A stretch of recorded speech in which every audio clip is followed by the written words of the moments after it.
In 1940, Percy Hobart was one of the most brilliant armored warfare theorists Britain had. He understood tanks better than almost anyone in the British Army. He'd been arguing for years that armor should be concentrated, fast, independent, not scattered around supporting infantry in some outdated Great War formation. His ideas were revolutionary. They were also deeply unpopular with the senior officers, whose careers had been built on doing things the old way. So they got rid of him, not quietly retired with a pension, forced out. By the time France fell and Britain was fighting for survival, Percy Hobart, one of the nation's leading tank minds, was serving as a corporal in the Home Guard. He had a rifle, a tin hat, and absolutely no authority to do anything about the fact that the army he'd tried to modernize was now dying in the desert. Winston Churchill personally intervened to bring him back. That decision saved lives, more lives than we'll ever be able to count. Churchill gave Hobart the 79th Armored Division and one instruction: find the problems conventional tanks can't solve, then build something that solves them. No limits on how weird the solutions looked. Just make them work. And that's exactly what Hobart did. The problem he needed to solve wasn't complicated. German bunkers were killing British soldiers at a rate that couldn't continue. These weren't sandbag positions or fieldworks.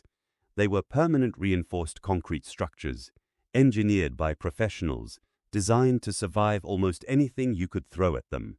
Walls a meter thick, steel reinforcement throughout.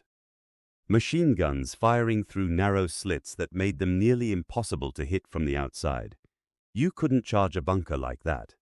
You couldn't outshoot it with a regular tank. A standard tank gun, even the powerful 17-pounder that could destroy a Tiger tank, would chip the concrete and nothing more. Armor-piercing rounds were designed to punch through steel, not concrete. High explosive shells were better, but German engineers had specifically designed these bunkers to absorb them. Artillery could do the job, but it took hours. Survey work, fire missions, ammunition hauled forward at enormous cost. Infantry assaulting a fortified beach didn't have hours. Every minute of delay was men dying in the open with nowhere to hide. What was needed was something that could keep up with the infantry, survive incoming fire, and destroy reinforced concrete immediately. Not in 2 hours when the artillery was ready, right now, during the assault. At the exact moment when one bunker was holding up an entire attack.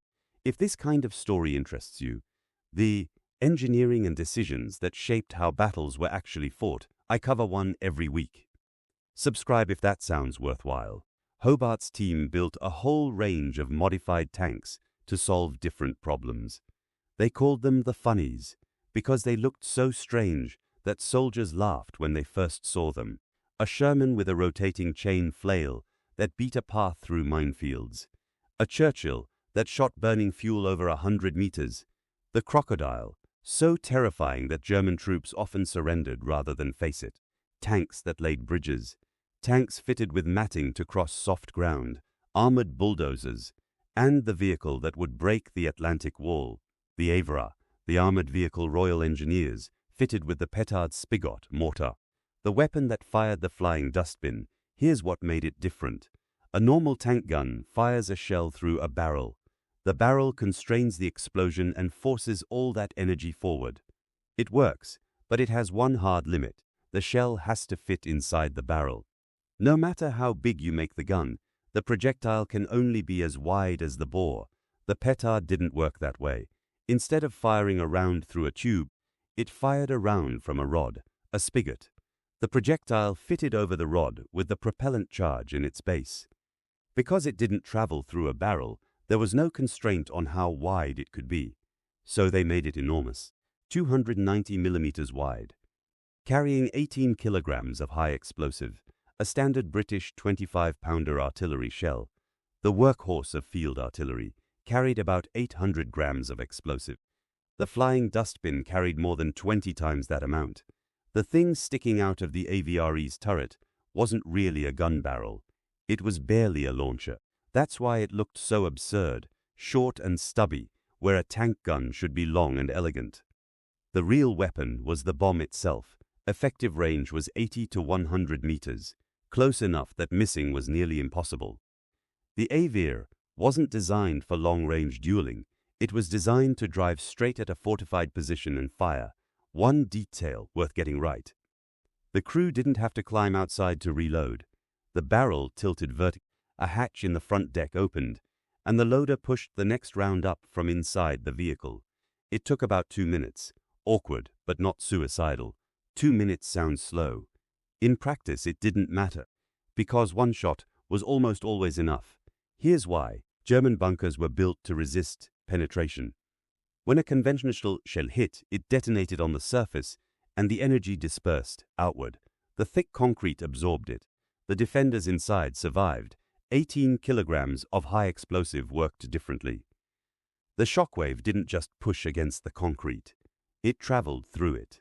The reinforcing bars that made the bunker strong against penetration were useless against a force propagating through the material itself.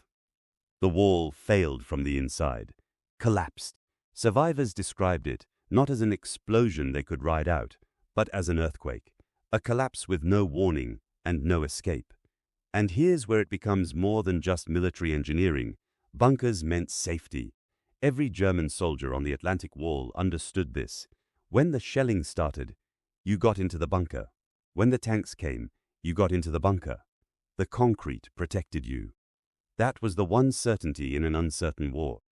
The AVRE destroyed that certainty. Once it was gone, it couldn't be recovered. Word spread through German defensive positions faster than any official report. The British had tanks that collapsed bunkers with a single shot. The concrete didn't protect you. It trapped you.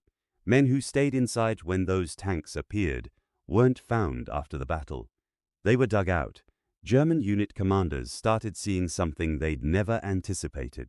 Troops abandoning fortified positions when AVREs appeared, preferring to take their chances in the open, even though this violated every principle of defensive doctrine, even though it meant abandoning positions that had cost years to build. Because staying inside meant being buried. On the morning of June 6, 1944, a German machine gunner was watching Sword Beach from inside a reinforced concrete bunker. He'd been there for months. The walls around him were a meter thick. He had ammunition for days. He wasn't afraid. Then something came out of the water that looked like a tank, but wrong. Where the gun barrel should have been, there was only a short, blunt stub, wide, almost comically wide. The men in the bunker stared at it. Then someone laughed, called it a dustbin. The word passed along in German, Mülleimer, and the laughter spread. They had 30 seconds left to laugh. That stubby tube swung toward the bunker. It fired once. Not the sharp crack of a tank gun, but a deep, hollow thump. Something large came arcing through the air, slowly enough that you could follow it with your eyes, slowly enough to understand, in the last moment before it arrived, that something was very wrong. The front wall of the bunker, 1 meter of reinforced concrete, ceased to exist. Not cracked, not damaged, gone. The firing slit disappeared. The machine gun disintegrated. The men who had been laughing were dead or buried before the dust settled. One shot. 30 seconds from laughter to silence. British forces came ashore at Sword and Gold beaches, with Hobart's Funnies clearing the way.